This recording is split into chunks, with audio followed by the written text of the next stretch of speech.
सुविशाल गच्छाधिपति पूज्यपाद आचार्य देवेश श्री दौलत सागर सुरीश्वर जी महाराजा के जन्म शताब्दी महोत्सव के उपलक्ष्य में क्रांतिकारी प्रवचनकार श्वेतांबर मूर्ति पूजक तपोगच्छीय सुविशाल सागर समुदाय के गौरव पूज्य पन्यास प्रवर श्री विराग सागर जी महाराज द्वारा विराग क्रांति वाणी का हृदय भेदी धारदार प्रवचन जिन शासन जिंदाबाद। जय गिरिराज, जय आदिनाथ, जय गुरुदेव। पिछले 24 दिनों से पारस चैनल पर लगातार प्रतिदिन जो प्रवचन चल रहे हैं और जो भी श्रोता वर्ग मुझे सुन रहे हैं, रोज मुझे याद आता है लेकिन रोज मैं भूल जाता हूं। ये आज याद कर कर और मैं आपसे एक प्रश्न पूछना चाहता हूं, क्या आप सभी सुख शाता में हो? आप तो हमें कई बार शाता पूछते हैं, लेकिन मुझे लग रहा है कि मुझे आपको सुख शाता पूछना जरूरी है, क्योंकि हमारे साधु जीवन के अंदर भगवान महावीर स्वामी जी ने कहा कि साधु भगवंतों ने साधु जीवन में 22 प्रकार के परिशह सहन करने चाहिए। भूख का दुख, क्षुधा का दुख, ठंडी गर्मी वगैरह वगैरह 22 प्रकार के परिशह होते हैं और वो हमें सहन करने होते हैं। हमारे जीवन में, साधु जीवन में सिर्फ 22 प्रकार के 22 प्रकार के परिशह होते हैं। लेकिन मैं आपको इसलिए शाता पूछना चाहता हूं कि आप सांसारिक जीवन के अंदर संसार में रहते हैं और आपके जीवन में हमने जो देखा है, हमारे जीवन में, हमारी लाइफ में सिर्फ 22 परिशह, और आपके जीवन में, आपकी जिंदगी में 22 नहीं 2200 परिशह होते हैं, 2200 प्रकार के दुख होते हैं। और इसीलिए मैं आपको पुनः शाता पूछ रहा हूं कि आप सभी सुख शाता में हो, या तो दिन उगता है, रोज सुबह होती है, एक रोज नया टेंशन, एक रोज नई बात, एक रोज नया डिप्रेशन, एक रोज नई फरियाद, और इसी चक्कर में आप पूरे पीस चुके हो। कभी शारीरिक तकलीफ, कभी मानसिक, कभी पारिवारिक, कभी कौटुंबिक, तो कभी सरकार की तरफ से ये कोई ना कोई विटंबनाओं के बीच में आप पूरे पीस चुके हो। न आपको शरीर का सुख है, न मन का सुख है, न आपको परिवार का सुख प्राप्त हो रहा है, न आपको न तो पैसे का सुख है, न आपको कोई भौतिक सुख प्राप्त हुआ है। वो जो भी कुछ आप समझ रहे हो वो एक्चुअली वो सुख नहीं है, वो सिर्फ और सिर्फ सुख का भ्रम है। और इसीलिए जिस सुख के भ्रम को आपने सुख मान लिया है, और इसीलिए आप उस सुख के पीछे या सुख पाने के बाद भी आज भी आप वही के वही, जैसे वो समुंदर का पानी होता है ना, समुंदर का वो पानी आप जितना भी पिएंगे, जैसे आप प्यास बुझाने के लिए समुंदर का पानी पीते हैं, लेकिन जैसे जैसे समुंदर का पानी पीते जाते हैं वैसे वैसे आपकी प्यास बढ़ते जाती है। वजह एक ही, क्योंकि वो खारा समुंदर है, वो खारा है तो आपकी प्यास कभी बुझ ही नहीं सकती है। संसार के जितने भी भौतिक सुख है ना, ये सब भी खारा खारा, ये समुंदर की तरह ये पूरा जहर है। आप जितना उसके पीछे, किम्पाक का जो फल होता है ना, किम्पाक का फल खाने में मधुर लगता है, खाने में वो बहुत स्वादिष्ट लगता है, खाने में बड़ा वो लिज्जत, उस फल के अंदर बड़ी लिज्जत होती है। लेकिन वही फल खाने के बाद इंसान के शरीर के अंदर धीरे धीरे जहर व्याप्त हो जाता है और एक समय ऐसा आता है कि वो तड़प तड़प के मरता है। पहले शुरुआत में, प्रारंभ में, और वो फल बहुत मीठा लगता है, लेकिन वही फल, उस फल का जब मिलता है, उसका असली फल है कि हम अंदर से, हमारे पूरे शरीर के अंदर विष व्याप्त हो जाता है और आखिर में हमको तड़प तड़प के मरना पड़ता है। संसार के जो विषय सुख जो होते हैं, 5 इंद्रियों के जो विषय सुख कहा जाते हैं, ये सभी विषय सुख भी किम्पाक के फल की तरह जहरीले होते हैं। शुरुआत में हमें आनंद देते हैं, लेकिन वही फिर वापस वही विषय कषाय के जो सुख होते हैं ना, वही फिर हमें खाते हैं। और कल के प्रवचन में हमने यही सुना था इंसान सबसे ज्यादा किसको चाहता है? सबसे ज्यादा वो समझता है कि नहीं, पैसे में सुख है, और इसीलिए पैसे के लिए उसने खाना छोड़ दिया। उसने सोचा नहीं नहीं, पुत्र में सुख है, और पुत्र के लिए उसने पैसा छोड़ दिया। अरे नहीं, पत्नी में सुख है, और पत्नी के लिए उसने पुत्र को छोड़ दिया। और आखिर में जब उसे लगा कि नहीं, अब मैं भी फंस चुका हूं, कि अभी यहां पर तो बहुत बड़ी प्रॉब्लम आ चुकी है, या तो मैं अपने आप को बचा सकता हूं या मेरी पत्नी को बचा सकता हूं, तब वो यही करेगा, सबसे पहले वो अपने आप को बचाने की कोशिश करता है। मेरी आपकी सबकी थियरी यही तो है। हम सिर्फ अपना देखते हैं, हम सिर्फ और सिर्फ हम अपनी जिंदगी को हमने प्यारी बना के रखी है। नहीं, अगर प्रसंग आया तो मैं सब कुछ छोड़ दूंगा, लेकिन मैं अपनी आप, मेरी खुद की जिंदगी में मेरी खुद की जान बचाने के लिए मैं कुछ भी करूंगा। यही तो हुआ है इस कोरोना ने जो समझो, कैंसर और कोरोना, इन दोनों के बीच में सबसे बड़ा फर्क क्या है? तो कैंसर, अगर कोई पेशेंट को कैंसर है, आपको पता चले कि आपके रिश्तेदार में किसी को कैंसर हो चुका है ना, तो भी आप जाएंगे, आप फोन करेंगे, आप उसको मिलने के लिए जाएंगे, आप उसे शाता पूछेंगे, आप उसकी सेवा चाकरी करेंगे, आपको उसके लिए हमदर्दी निर्माण होगी। लेकिन वही अगर आपको पता चले कि आपके परिवार में, आपके बिल्डिंग में, आपकी सोसाइटी में किसी को कोरोना हुआ है, वो कोरोना पॉजिटिव आया हुआ है, आप उससे दूर भागते हैं, आप उसे प्रतिबंधित कर देते हैं। ए भाई, आपको हमारे सोसाइटी में नहीं आना, आपको हमारी बिल्डिंग में नहीं आना, आपको मेरे घर में नहीं आना, आपको मेरे रूम में भी नहीं आना। अगर एक ही घर में क्वारंटाइन भी रखा है ना, तो भी हम उसके रूम में भी नहीं जाते, उसको हमारे यहाँ, हमारे रूम में आने भी नहीं देते हैं। हम ऐसा बर्ताव कर रहे कि जैसे वो अस्पृश्य हो चुका है, जैसे कि वो, उसको हमने रिजेक्ट कर दिया है। अभी तो हम जिंदा है। उस सज्जाए में तो लिखा है कि ऊंचा ते मंदिर माड़िया, काड़ो रे काड़ो एने सहु कहे, जाने जन्म्यो जन हो तो एकरे दिवस से वो आवश्य। इंसान मरने के बाद अपने खुद के ही घर में, भले वो उसने खुद का घर है, खुद के नाम का घर है, फिर भी देखो, इंसान मरने के बाद जो है ना, उसे सब ऐसे उसको बांधते हैं और उसको उस घर में से निकाल देते हैं, हकाल देते हैं। 24 घंटे भी उस मृतक को, उस शव को कोई घर में रखने को तैयार नहीं है। जिस परिवार को आपने अपना माना था, जिस परिवार को आपने, परिवार के लिए आपने दिन रात एक किया था, जिस परिवार के लिए आपने क्या क्या नहीं छोड़ा, खून पसीना एक कर दिया, लेकिन वही परिवार वाले जब आपके मरने के बाद आपकी आंखें जब बंद हो जाती है, तब आपको सबको 24 घंटे भी किसी को घर में रखने को तैयार नहीं होते हैं और आपको उस घर में से बाहर निकाल देते हैं। और इतना ही नहीं, उनको कितना डर होता है, देखिए कि इंसान मरने के बाद है ना, उसको बांध दिया जाता है। जब हम छोटे थे और हमने ये सवाल हमारे पिताजी को पूछा था कि पिताजी, ये इनको ये बांधते क्यों? अब तो मर चुके हैं, मरने के बाद तो वो तो ना तो हिल सकते हैं, ना बोल सकते हैं, ना चल सकते हैं, ना उठ सकते हैं, ना बैठ सकते हैं, ना आंखें खोल सकते हैं, ना सुन सकते हैं, कुछ भी तो नहीं कर सकते।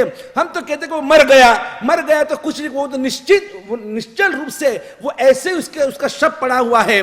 तो ऐसी स्थिति के अंदर भी फिर हम उसको बांधते क्यों है?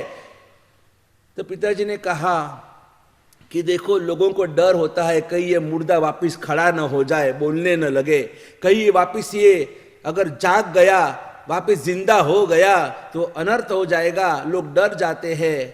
यानी आपको कितना डर है कहीं ये मुर्दा वापस जिंदा न हो जाए, इसलिए आप उसको बांधते हैं कहीं ये हम पर हावी न हो जाए। और कभी अगर ऐसा हो गया कि अगर उसके नाभि में प्राण रह गया है और अगर सच में अगर वो हिलने लगा और अगर वो बैठ गया, उस समय आप क्या सोचेंगे? भूत भूत भूत। अरे वो आपका जो परिवारजन है, स्वजन है, अगर वो वापिस हो सकता है, अगर प्राण जो होते हैं ना नाभि के अंदर अगर रह गया है तो वापिस उसमें वो जान आ सकती है। लेकिन फिर भी हम लोग कितना डरते हैं, कितना खौफ होता है। हम सोचते कि अब नहीं, अब ये मेरे काम का नहीं है। जब इंसान को लगता कि अब मेरे काम का नहीं है ना, हम देखना कि अगर हमारी पेंसिल अगर पूरी हो चुकी है, उसमें है नहीं, वो नीपी नहीं है, या उसका वो पूरा घिस चुका है, हम पेंसिल को फेंक देते हैं। पेन जो होती है, बॉल पेन की इंक अगर सूख गई है, वो अगर काम के लिए तो बॉल पेन फेंक देते हैं। जो चीज हमें पसंद नहीं है, अगर लगता है कपड़ा अभी उसका पूरा यूज हो चुका है, उसको भी हम मसौदा बना देते हैं। जो चीज अगर हमको लगता है कि इसका काम हो चुका है, न्यूज़पेपर जब पढ़ते हैं, जब नया नया न्यूज़पेपर आज दिन में आया है तो हम बराबर उसको पढ़ने के बाद वापस वो रिजेक्ट ऐसा उसको फेंक देते हैं जैसे कि हमको कुछ उसे लेना देना ही नहीं है।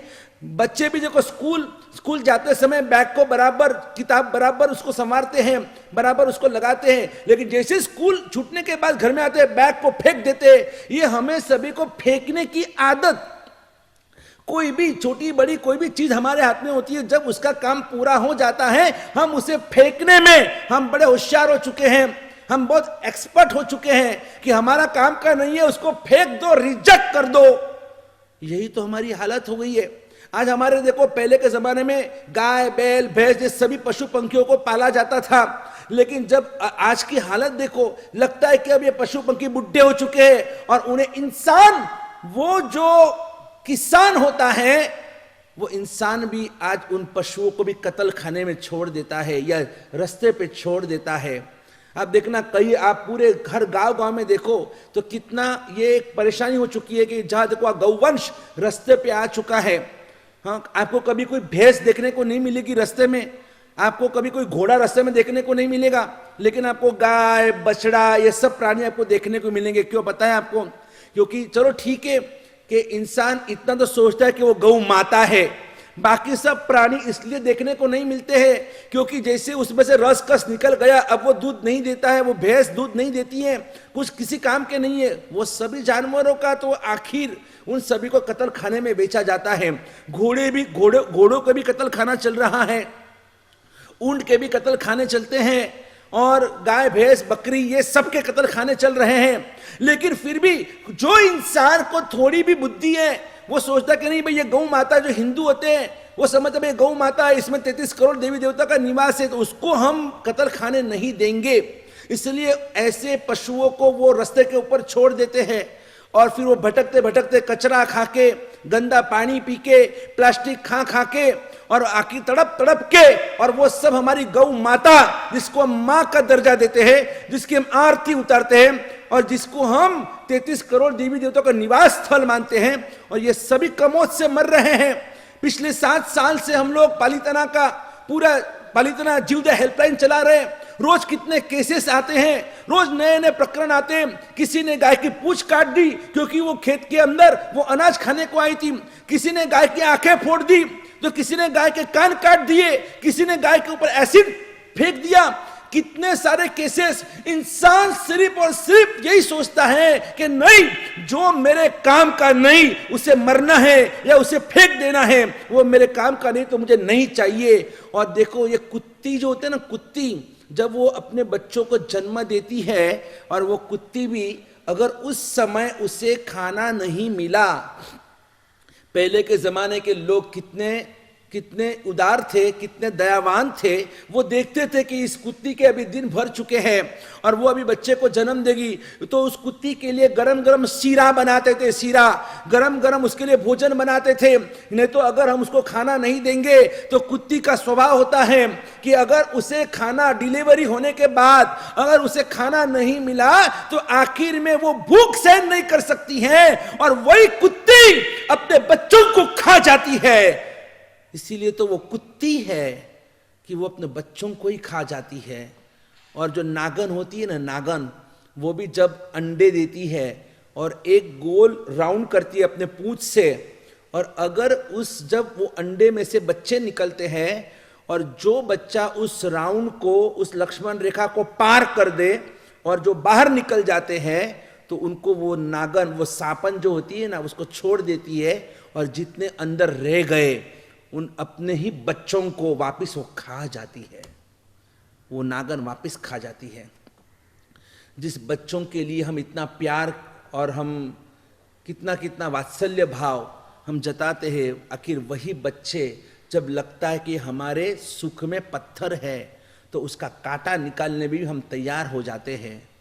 मुंबई की बनी सत्य घटना, रमेश और रमा, और ये दोनों पति पत्नी, उसमें रमेश जो था वो धर्म प्रिय था और जैसे संसार उनका आगे चलता गया, उन्हें एक छोटा सा बच्चा हुआ।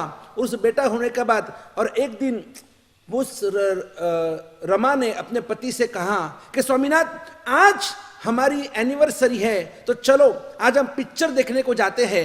तब उस रमेश ने कहा कि नहीं, छोटे बच्चे को लेकर मैं पिक्चर देखने नहीं आऊंगा, बच्चा छोटा है और मुझे अभी से उसको कुछ संस्कारी नहीं बनाना है। उस समय वो जो पत्नी थी रमा, उसने कहा अरे बच्चा छोटा है, उसमें क्या फर्क पड़ता है, उसे क्या समझ में आता है। नहीं, मैंने कहा ना बच्चे छोटे हैं फिर भी आज उनमें भी एक समझदारी होती है। अभिमन्यु की मैं आपको बात बताता हूं। अभिमन्यु जब माता के गर्भ में था ना, तब उसने चक्रव्यूह किस तरह से भेदना, वो ज्ञान उसको माता के गर्भ में थे तब उनको प्राप्त हुआ था। बच्चे छोटे होते इसका मतलब ये नहीं उन्हें समझ में नहीं आता है, सब उनमें समझ में आता है। और इसीलिए उस रमेश ने मना कर दिया तो रमेश तक हो गई, घर में किटकिट हो गई और इसलिए वो घर छोड़कर चला गया। चलो मैं एक राउंड लगा के आता हूं, तब तक मेरी पत्नी शांत हो जाएगी, ये समझकर। और उस रमा ने उस बेटे को देखा, एक छोटा सा नन्हा मुन्ना बच्चा है और ताजा जन्मा हुआ बच्चा, और उस बच्चे को देखकर वो सोचती है अभी से ये मेरे सुख में पत्थर डाल रहा है, तो ऐसा बच्चा मुझे किस काम का, अभी तो जन्मा है, छोटा है और मुझे वो सुख से वंचित रख रहा है, तो ऐसा बच्चा मुझे नहीं चाहिए। और जो माँ जिसको भगवान की उपमा दी गई है, और वो माँ वो रमा, और उस बच्चे को लेकर रसोड़े में जाती है और रसोड़े में जाकर उसको हाथ में रखती है। उसकी आंखों में से अंगारे बरस रहे कि आज इस बच्चे की वजह से आज मेरे पति ने मुझे मना किया और वो मेरा पति मुझ पर गुस्सा हुआ, नहीं चाहिए मुझे ये बच्चा। चातुर्मास स्थल श्री गोटीवाला ओसवाल जैन संघ, शुक्रवार पेठ, पुणे। गोदन निवासी मातोश्री जड़ावीबाई अमीचंद सालेचा, सुपुत्र उत्तम चंद, पुत्र वधु सौभाग्यवती कलावती बेन, पौत्र विवेक चंकी मेहुल, पौत्र वधु सौभाग्यवती निशा, सौभाग्यवती विनीता एवं ध्रुवी हीर कावी वीर, फर्म अंबिका सिल्क पैलेस, सूरत। गोदन निवासी शाह बाबूलाल जी अमीचंद जी जैन परिवार, धर्मपत्नी सौभाग्यवती हेमलता बेन, सुपुत्र Pritam Pratik, firm Indrani silk palace, Amijhara designer, Surat. Santhu Jalore निवासी मातोश्री खाशीबेन मगराज जी राठौर, सुपुत्र भूरमल जी, पुत्र वधु सेवंती बेन, पौत्र हितेश अर्पण, पौत्र वधु सौभाग्यवती सोनल, सौभाग्यवती निकिता एवं Preet Mayra, firm ultra industry, Falna, Aradhana plywood, Surat. Doctor Hind Kumar Kantilal ji Wadekar परिवार, सूरत। धर्मपत्नी डॉक्टर पूर्णिमा बेन, सुपुत्र डॉक्टर मिलिंद, डॉक्टर दर्शन, पुत्र वधु डॉक्टर मानसी, डॉक्टर श्वेता, संघवी सौभाग्यवती कांताबेन, सुभाष भाई कस्तूर चंद दोषी, सुपुत्र दिनेश भाई, हिरेंद्र भाई, पुत्र वधु सौभाग्यवती हिनाबेन, सौभाग्यवती मोनाली, सुपुत्री सौभाग्यवती पूर्णिमा बेन, किशोर कुमार शाह एवं भाविन नुपुर ललित कुमार, यश मीत ध्वजा, फर्म भव्य एजेंसी, बारामती।